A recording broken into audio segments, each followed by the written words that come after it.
Cuando nosotros nos encontramos con un periódico, nos encontramos con una serie de elementos que son importantes a la hora de analizar cada una de las noticias. Por ejemplo, ¿qué fuentes tiene la noticia? ¿Qué titulares tiene? ¿Qué noticia y qué información se da? ¿Es de enviados especiales o es de agencia?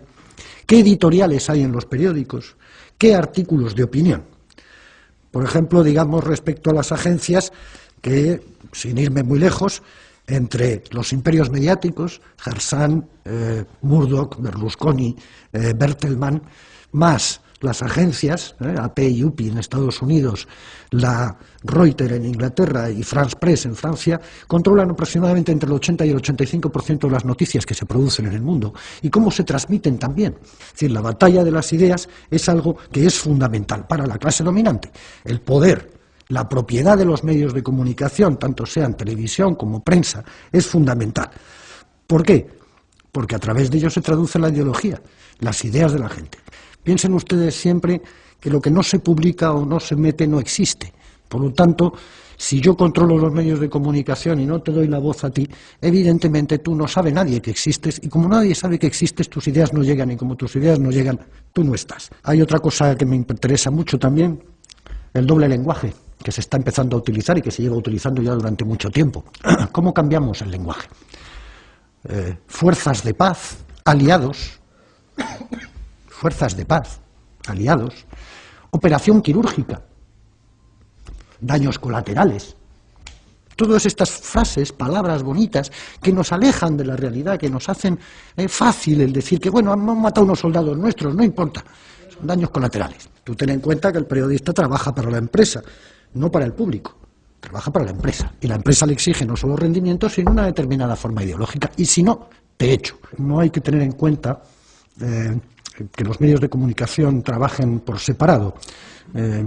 Nuestro documento nacional de identidad, nuestro número de identificación fiscal, nuestra seguridad social, nuestras cuentas en los bancos, las tarjetas y los cruces de datos nos hacen prácticamente permeables y transparentes para el poder. Por otra parte, los controles que se establecen sobre los ciudadanos son cada vez mayores, los controles en aeropuertos, preguntas, datos de pasajeros, copias de ordenadores, escáneres que desnudan, visados electrónicos. Por otra parte, las bases de datos de ADN, por otros lados, los sistemas de videovigilancia, por otra parte, el espionaje en Internet, por otra parte, las escuchas ilegales, las escuchas en el trabajo, como por ejemplo en 1998, que en Alemania el Parlamento alemán aceptó una ley en la que se permitía a la policía, sin ningún tipo de cuestión judicial, poder poner micrófonos en las casas privadas, o bien los sistemas de represión posteriores, como es evidentemente la policía. En este sistema opresivo del ciudadano, en el que va desde la estructura social a la estructura económica y desde ahí a la vigilancia estricta de cada uno de nosotros, entra la cuestión del monopolio del discurso. Las técnicas modernas, las técnicas actuales, permiten maximizar de alguna manera el efecto retórico de las palabras, y los gestos de los políticos multiplican su efecto y su impacto.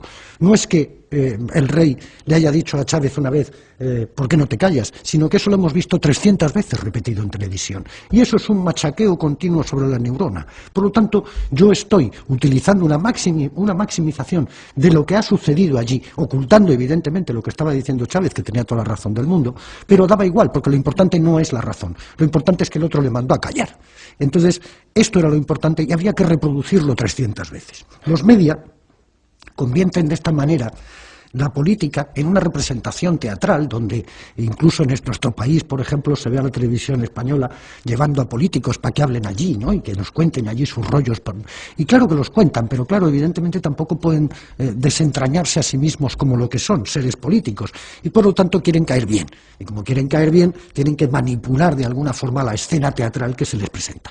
Piensen ustedes que una de las bases centrales del sistema de funcionamiento comunicativo son los comunicadores, es decir, lo que se llaman en Estados Unidos los newsmakers, los que hacen las noticias. Es Hermida con aquella voz, que aquella onda, es los periodistas que te cuentan una cosa mientras cruzan las piernas elegantemente, es un tipo de funcionamiento en el cual tú estás más atento a la representación teatral que a lo que realmente se te está contando. Porque cuando uno echa una mirada a la prensa española, sobre todo a la prensa escrita, se da cuenta de que es inútil hacer un análisis sobre el ABC o la razón, porque es todo tan desmesuradamente fascista que sin duda alguna no permite un esquema. Pero en cambio hay otros periódicos, como El País, que se las tiran de liberales, de progresistas, y sin embargo la van cayendo en cada una. En una de ellas titulaba muy solemnemente Chávez utiliza gases lacrimógenos contra los manifestantes. Y tú dices, bueno, esto lo veo yo aquí en España cada 2 por 3 y no es ningún tipo de problema. Veo como zurran y aquí no pasa nada. O no podemos pedirle al País que haga unas grandes noticias de izquierda porque no lo es. Y por lo tanto, como no lo es, pues es tonto que nos empeñemos en decirles a los del País, oiga, que ustedes son de izquierdas, que ustedes son progresistas, porque nos dirán, perdona, nosotros somos una empresa que queremos hacer dinero y como tal empresa que queremos hacer dinero inserta dentro de un sistema capitalista en el cual es fundamental el control de la información, nosotros promovemos ese control de la información, ese dinero nos llega y ganamos un dinero y ya está. La batalla por la información se gana siempre al principio. Chávez es un terrorista. Y luego tienes que ser tú quien tenga que venir y decir, no, Chávez no es un terrorista, pero ya hemos dicho que Chávez es un terrorista, y a partir de ahí ya está. Lo importante es hacer pensar que Chávez es un dictador, es un autoritario, es un caudillo.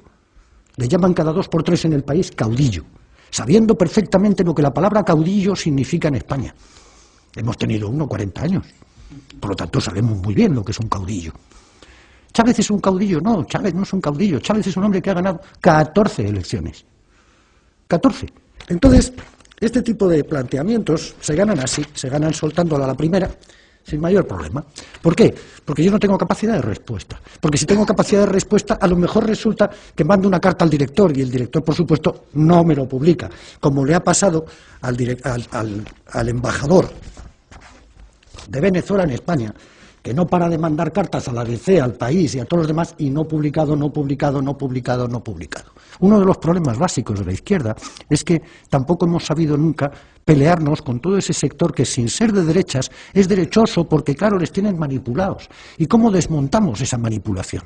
¿Cómo puede ser que 8 millones de trabajadores en nuestro país vayan y voten al PP, que es un tipo que propone que se corten los gastos sociales, que es un partido absolutamente fascista? La pelea ideológica y la pelea comunicativa es un aspecto más de la pelea que hay que llevar contra este sistema en el cual, repito, todo está basado en el control del ciudadano y el control del individuo. ¿Cómo es posible todavía que el movimiento de izquierdas en nuestro país no tenga una radio, que es lo más barato del mundo y que se podría hacer perfectamente? Porque el objetivo de todo esto es cómo conseguimos el poder. Entonces nosotros también tendremos que trabajar para ganar en un momento determinado el espacio del poder político que nos permitiera llevar a cabo unas determinadas cuestiones. La otra es convertirnos en patronos de algún tipo de radio, prensa, televisión, pero conseguir de alguna manera medios de comunicación que sean nuestros.